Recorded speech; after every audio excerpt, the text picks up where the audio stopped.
হয়েছে আমার? এই তো কিছু না, রাতে হালকা জ্বর ছিল, কিন্তু এখন নাই, কমে গেছে।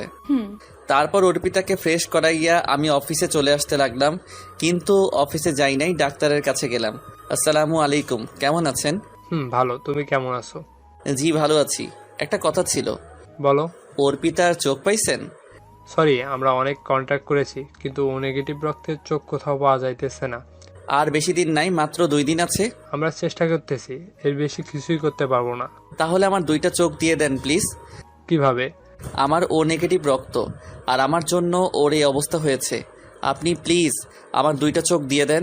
তাইলে আপনার কি হবে? কিছুই না, দিয়ে দেন, আমার লাগবো না। তাইলে আপনার বইয়ের সাথে সবার কথা বলে দেখেন। প্লিজ ডাক্তার, কেউ যাতে এই ব্যাপারে না জানতে পারে। কেন? অনেক কথা এখানে। তাইলে আমরা আপনার বাসার কারোর সাথেই কথা বলাই দিতে পারবো না, কিছু করতেও পারবো না। প্লিজ আপনি মানা করবেন না। তাহলে সমস্যা কি? আমি তারপর ডাক্তারকে সবকিছু খুলে বললাম আমাদের ব্যাপারে। দেখো বাবা, তুমি আমার ছেলের মতো। আমি একটা কথা বলি কি, তুমি একটা চোখ দিয়ে দাও, তুমিও দেখতে পারবে আর অর্পিতাও দেখতে পারবে। কিন্তু দেখো, তোমার ভালোর জন্যই বলতেছি, নইলে তুমি চলাফেরা করবে কিভাবে? আর তুমি চিন্তা করো না, এই ব্যাপারে আমি কারো কাছে কিছু বলবো না। ধন্যবাদ আঙ্কেল, আপনারা তাইলে অপারেশনের ব্যবস্থা করেন। তারপর ওনার সাথে কথা বলে বিকালে বাসাতে গেলাম। যাওয়া মাত্রই, তুমি এসে গেছো? হুম। জানো আমার চোখ পাওয়া গেছে। ও আচ্ছা, তাইলে তো অনেক খুশির কথা। কাল অপারেশন। আচ্ছা, বাসার সবাই অনেক খুশি, অর্পিতাও অনেক খুশি। রাতে ঘুমাবার সময় আপনার চোখ ভালো হওয়ার পর কাকে আপনি আগে দেখবেন? আছে একজন, বলা যাবে না এখন। ও আচ্ছা তাই। সকালে ঘুম থেকে উঠে আমি কাপড়গুলা প্যাক করে বাসাতে বাহির হইতেছি, কারণ 1 সপ্তাহ ছাড়া তো আর ভালো হওয়া যাবে না। তখনই অফিসের কাজে একটা জায়গাতে যাওয়া লাগতেছে 10 দিনের জন্য। কি, আজ অর্পিতার অপারেশন আর তুই কিনা অফিসের কাজে যাইতেছিস? দেখো অনেক দরকারি, আর তোরা তো আছিস, না গেলে জবটা শেষ হয়ে যাবে। কিন্তু না গেলাম। তারপর ডাক্তারের কাছে গেলাম। আঙ্কেল যদি জিজ্ঞাসা করে চোখের ব্যবস্থা কে করছে, আপনি বলবেন রাকিব নামের কেউ একজন। কিন্তু বাবা। প্লিজ আঙ্কেল, আমার কথা যাতে ভুলেও না জানে, আর আমাকে যাতে না দেখতে পারে। আচ্ছা। মামা মামি সবাই আসছে, আম্মু আপু সবাই অর্পিতাকে নিয়ে আসছে। আপু হৃদয় কোথায়? ওই অফিসের কোনো কাজে এক জায়গাতে গেছে 10 দিনের জন্য। কি? ওর কিসের এত দরকারি কাজ যে আমার চোখের অপারেশনের সময়ও থাকতে পারলো না? কি জানি বললো, অনেক দরকারি। কি এত কাজ ওর? আমার কাছে কি ওর কোনো মূল্য নেই, কোনো ফিলিংস নাই? আজ এত বড় একটা দিনে ও নাই? ও আচ্ছা। ডাক্তার সাহেব, চোখের ব্যবস্থা কে করলো? রাকিব নামের কেউ একজন। কি, রাকিব? ও আচ্ছা, তাহলে আমি রাকিবকে ভুল বুঝলাম। ও আমার জন্য চোখের ব্যবস্থা করলো।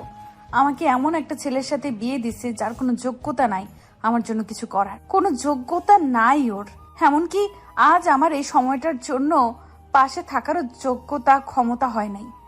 এইদিকে ডাক্তার ওকে অপারেশন রুমে নিয়ে যাচ্ছে, আর ডাক্তার চোখ একটা এমনভাবে লাগিয়ে দিছে যে কেউ দেখলে বুঝবে না যে আমার একটা চোখ নষ্ট, আর অর্পিতার চোখ এইরকম ভাবে লাগাইছে আমরা দুজনকে দেখলে কেউ ভাববে না যে আমাদের একটা করে চোখ ভালো না।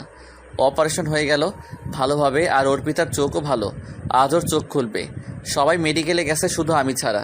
অর্পিতার চোখ খোলার পর ও সবাইকে দেখতে পেলে ও মনটা মলিন ছিল।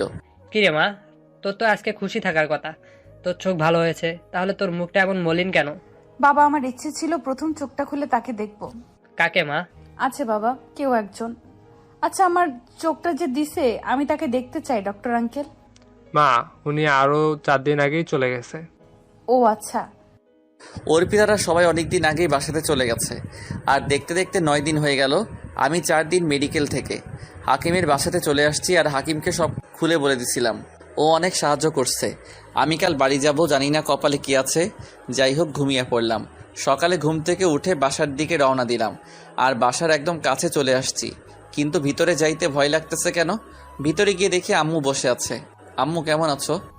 যা তুই এখান থেকে, আমাকে ধরবি না। কেন আম্মু, আমি কি করলাম? তুই কি করিসনি? তোর এত বড় কিসের কাজ ছিল যে তুই থাকতে পারলি না? জানিস অর্পিতা কত কষ্ট পাইছে? দেখো, তোমরা সবাই তো ছিলে, তা মহারানী কোথায় এখন? ও রুমে গিয়ে দেখ। কি রে, তুই ফোন বন্ধ করে রাখছিলি কেন? আরে আপু বলিস না, অনেক গুরুত্বপূর্ণ মিটিং ছিল তাই। তাই বলে 10 দিন আর একদিন ফোন করে খবর নেবার সময় পাইলি না? সরি, আচ্ছা আমি অর্পিতার কাছে যাইতেছি। যা। গিয়ে দেখি মহারানী বসে আছে। কেমন আছেন? তা জেনে তুমি কি করবা? তা অবশ্যই ঠিক। আচ্ছা শুনলাম রাকিব নাকি চোখ বাহির করে দিছে। তখনই খাট থেকে নেমে এসে আমাকে জড়িয়ে ধরে যেইভাবে পারে কিল ঘুষি দিতেই আছে। আমি তো পুরো অবাক। কি ব্যাপার? কি হচ্ছে এটা? আমি ব্যথা পাচ্ছি তো, ছাড়েন। লাগুক, তাতে আমার কি? তুমি এতটা নিষ্ঠুর কেন? আমি নিষ্ঠুর? ও সরি, অফিসে অনেক কাজ ছিল তাই থাকতে পারি নাই। অপারেশনের দিন। তুমি সবাইকে বোকা বানাইতে পারলেও আমাকে পারবে না। মানে? তুমি কি নিজেকে বেশি চালাক ভাবছো আমি কিছু বুঝতে পারবো না? ওই আগে ছাড়েন, কেউ দেখলে কি বলবে? ভাবলে ভাবুক, আমি আমার স্বামীকে ধরছি। ওই হচ্ছেটা কি? আমি তো কিছুই বুঝতেছি না। তুমি কি আমাকে বোকা ভাবছো? মানে? মানে যে আমাকে এত ভালোবাসে, আমার এত যত্ন নিছে, তার হাতে খাইয়ে দিছে, সারা রাত আমার মাথায় পানি দিছে, অফিস রেখে আমাকে নিতে আসছে, আর সে কিনা আমার অপারেশনের দিন অফিসের কাজের জন্য বাইরে থাকে? এটা কেমন বেমানান হয় না? বেমানানের কি আছে? আমার কাজ ছিল তাই থাকি নাই। ওই মিথ্যা বলবা না। আমি জানি আমার চোখ একটা, তুমি নিজের চোখ থেকে দিছো। আপনি আমার হাসাইলেন। যে আপনার যোগ্য না সে কিনা আপনাকে চোখ দিবে? তার চোখগুলো তো আপনার যোগ্য নয়।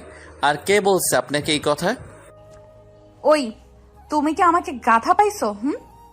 তুমি কি ভাবছো যে রাকিব আমার ক্ষতি চায়, সেই রাকিব আমাকে চোখের ব্যবস্থা করবে? আর সে চোখ দিলেই আমি তার পাপী চোখগুলো আমার চোখে লাগাবো? তার থেকে বড় কথা হচ্ছে রাকিবের রক্ত ও পজিটিভ, তাহলে আমার সাথে ম্যাচিং হবে কি করে? আর আমারও তো ও নেগেটিভ। তো কি হয়েছে?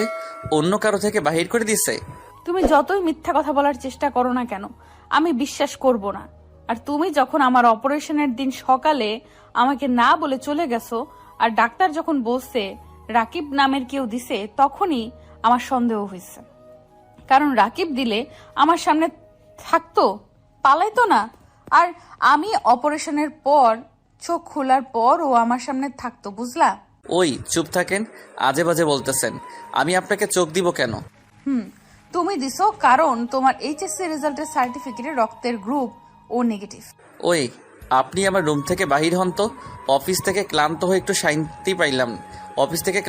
একটু শান্তি পাইলাম না। এই মেয়ে আমার জীবনটাকে তেজপাতা করে দিছে।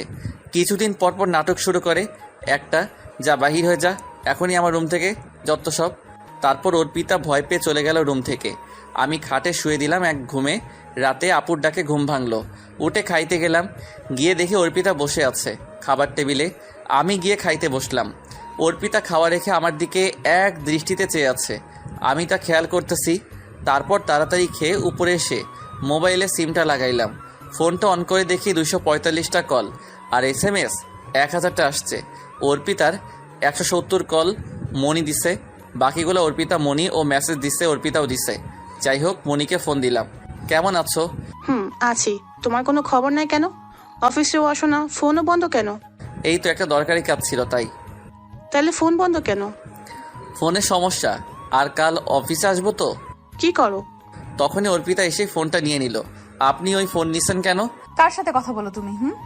যার সাথে মনে চায় তার সাথে কথা বলবো, তাতে আপনার কি? আমার কি মানে? কোন শাকচুন্নিটা আমার স্বামীর উপর নজর দিছে দেখতে হবে না? না দেখা লাগবো। আর কে আপনার স্বামী? অশিক্ষিত, ছোট লোক, যোগ্যতাহীন ব্যক্তি। আপনার স্বামী শুনলে মানুষে হাসবে, তার থেকে ভালো মামাতো ফুফাতো ভাই বোন, এটাই ভালো। অর্পিতার তার মুখ মলিন হয়ে গেল।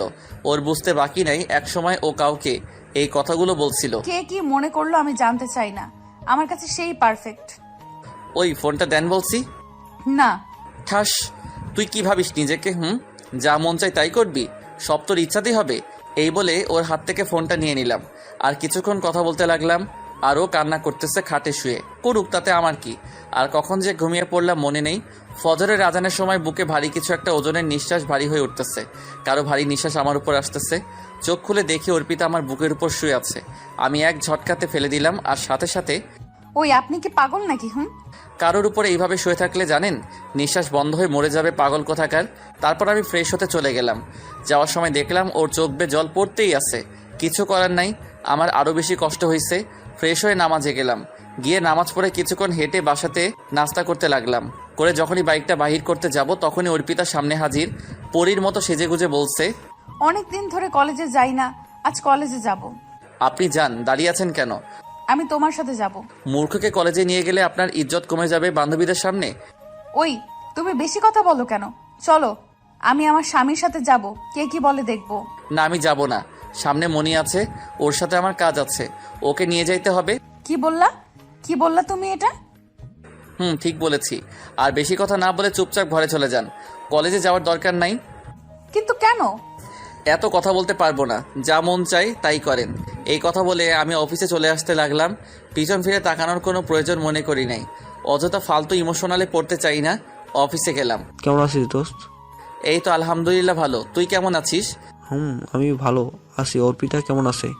এই তো অনেক ভালো আছে। দোস্ত, তোকে দেখলে তো কেউ বলবে না যে তোর একটা চোখ সমস্যা? তাই তখনই মনি এসে বলল, কি কথা হচ্ছে শুনি, কার কি সমস্যা? শুভ সকাল ম্যাডাম। শুভ সকাল। কেমন আছো তুমি? ভালোই তো আছি। তা তুমি আসো নাই কেন এতদিন অফিসে? আর বলিও না, সে অনেক কথা। হালকা অসুখ ছিল, তারপর একটু অন্য সমস্যা আর কি। ও আচ্ছা, বাসার সবাই কেমন আছে? তা আঙ্কেল কেমন আছে এখন? ভালো।